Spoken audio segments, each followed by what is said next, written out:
మాటేనోళ్ళ అసలు ఈ కాలమే పోటీ ప్రపంచం అవుతున్నది. పక్కింటోళ్ళను చూసి మన ఇంటి పోరలను పెద్ద పెద్ద కాలేజీలలో చదివిస్తుంటారు.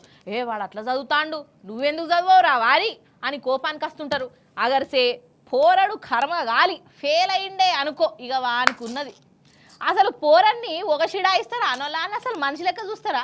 బయట వాళ్ళంటే ఏమో అనుకోవచ్చు, ఇంట్లో కూడా దెప్పి పొడుస్తుంటారు ఎప్పటికీ. అయితే ఇప్పుడు నేను మిమ్మల్ని ఒకళ్ళ ఇంటికి దొలకపోతానోళ్ళ ముచ్చటంతా ఆడికే పోయి చెప్తా రారిగా ఎంబటి. అవు కానీ పరీక్షల రిజల్టులు వచ్చినాయి కదా 10వ తరగతి. అగో ఈడ ఈ పిల్లగాంతోని కేకు కోపిస్తున్నారు అమ్మ నాయన. అబ్బా సంబరాలు చేసుకుంటుర్రా అసలు. గింతగనం సన్మానం చేసి సంబరాలు చేసుకుంటున్నారంటే ఈ పిల్లగాడు స్టేట్ ఫస్ట్ వచ్చిండో లేకుంటే క్లాసులనే ఫస్ట్ వచ్చిండో, ర్యాంకుల మీద ర్యాంకులు తెచ్చుకున్నాడో అని అనిపిస్తున్నది కదా. కాదు ఈ పిల్లగాడు 10వ తరగతిలో ఫెయిల్ అయిండు.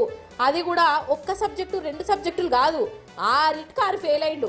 అగో అన్ని సబ్జెక్టులలో తిప్పి కొడితే 625 మార్కులకు చాలా కష్టపడి 200 తెచ్చుకున్నాడు. ఇక ఇలాంటి మార్కులు తెచ్చుకున్నందుకు పిల్లగాన్ని ఎవ్వలైనా కానీ పొట్టు తిడతారు, బాధపడతారు, ఏడుస్తారు, సైకిల్ షాప్లో పని పెడతా అని అంటారు. కానీ వీళ్ళు మాత్రము గట్ల చేయలే. ఫెయిల్ అయితే మా బిడ్డ నువ్వు మళ్ళీ చదివి ఫాస్ట్గా వచ్చిన మార్కులతోని సంతోషంగానే ఉన్నాం.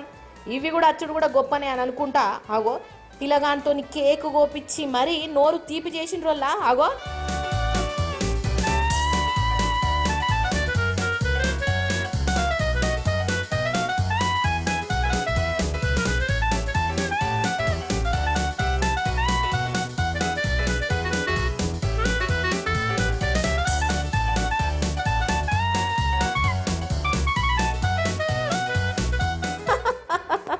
నాకైతే మస్తు నచ్చినాయి వల్ల వీళ్ళ సంబరాలు. మీరేమనుకున్నా మంచిదే. ఎంతసేపు పాస్ కావాలి, ఫస్ట్ రావాలి, కష్టపడి చదివిస్తున్నాం, అందరికంటే ముందు ఉండాలి, పెద్ద కాలేజీలలో సీటు రావాలి, లేకుంటే తొడపాశం పెడతాం, నీ జీవితమే వేస్ట్ అని మస్తు బనాయిస్తుంటారు. పోరలను గోస ఉచ్చుకుంటారు. అంటే వాళ్ళ బాధ వాళ్ళది అనుకోరి, కానీ వీళ్ళు అట్లా కాదోల్లా. మరి అట్లా తిట్టినప్పుడు పిల్లగాని మనసు కూడా బాధపడుతుంది కదా. ఆ బాధలో ఏమైనా వేసుకుంటే ఎట్లా? అసలైతే ఇసోంటి కష్టకాలంలోనే పిల్లలకు అమ్మనాయన తోడుండాలి, హిమ్మత్ ఇయ్యాలి.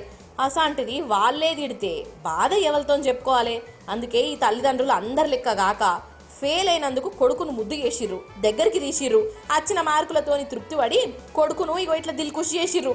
నిజంగా చదువులంటే మాత్రం మార్కులు ర్యాంకులే కాదు అని రుజువు చేసింది కుటుంబం కదా.